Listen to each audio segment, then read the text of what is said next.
ফরিদগঞ্জ উপজেলার ৪ নং সুবিদপুর পশ্চিম ইউনিয়ন বিএনপির উদ্যোগে ৫ নং, ৬ নং ও ৭ নং ওয়ার্ড বিএনপির দ্বিবার্ষিক সম্মেলন অনুষ্ঠিত হয়। উক্ত অনুষ্ঠানে জাহাঙ্গীর আলম বুলুর সভাপতিত্বে এবং সাধারণ সম্পাদক ইকবাল হোসেন খলিফার পরিচালনায় ও সাংগঠনিক সম্পাদক জাকির হোসেন খান এর সহযোগিতায় অনুষ্ঠান সম্পন্ন হয়। সম্মেলনে প্রধান অতিথির বক্তব্য রাখেন ফরিদগঞ্জ উপজেলা বিএনপির যুগ্ম আহ্বায়ক আবু জাফর খুসরু মোল্লা এবং বিশেষ অতিথি হিসেবে উপস্থিত ছিলেন ফরিদগঞ্জ বিএনপির যুগ্ম আহ্বায়ক ফারুক হোসেন খান। খায়রুল আলম সেলিম মুন্সিকে আমি গভীরভাবে শ্রদ্ধার সাথে স্মরণ করছি। ওনার কর্মকাণ্ড আমি নিজে দেখেছি। উনি বিএনপিকে কত ভালোবেসে গেছেন, কত ভালোবেসেছেন, কত উপকার করেছেন। এই বিএনপির ফরিদগঞ্জ টিকিয়ে রেখেছে খায়রুল আলম সেলিম মুন্সি সাহেব। এই ৩১ সদস্য বিশিষ্ট আপনারা সবাই যারা মিছিল মিটিংয়ে একটু বিএনপির জন্য আমাদের জন্য সময় দেবেন, ওনারা একটু বিএনপির জন্য কাজ করবেন। ওনারা আপনাদের কাছে অনুরোধ রইল, এই বিএনপিকে টিকে রাখতে হইলে আপনাদের কাছে সবকিছু আপনারা আপনারা বিএনপিকে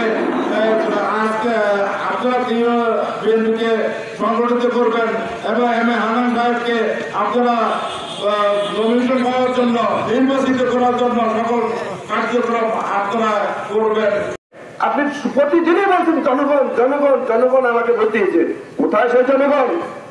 আমি আপনাদেরকে শুধু একটুকু বলবো, আলহাজ এম এ হান্নান সাহেব আপনাদের সন্তান, আপনাদের এলাকার সন্তান, তাই না? তো ওনার জন্য কি করতে হবে সেটা আমার আর বলার প্রয়োজন নেই। উনি রাজনৈতিক নেতৃত্বে আছেন। আপনারা বলেন, উনি 14 সালে আমি ওনাকে বলেছি যে আপনি এমপি হওয়া দরকার, স্বতন্ত্র ইলেকশন করেন, স্বতন্ত্র একটা নমিনেশন সাবমিট করেন, আপনাকে জনগণ ভোট দিবে। যারা বিশৃঙ্খলা করছে, ওই পুতুল সরকার, সাইজ সরকার, তোদের আসল সরকারকে পালিয়ে গেছে। পিঠের চামড়া থাকবে না, কোনো রকম বিশৃঙ্খলা পরিস্থিতির বাড়িতে হবে। আমরা কিন্তু এই ৫ই আগস্টের পর ছাত্র জনতা রক্তের বিনিময়ে অর্জন হয়েছে। ফরিদগঞ্জ উপজেলা নেতৃবৃন্দের কাছে আমাদের রক্ত আহ্বান থাকবে, আমরা কিন্তু সভ্য পাত্র। এর অর্থ এই নয় যে আমরা সবাইকে ছেড়ে দিয়েছি। কেউ যদি কোনো বিশৃঙ্খলা করার চেষ্টা করে তাহলে তাদেরকে দাওয়াত বাংলা জবাব দেওয়া হবে।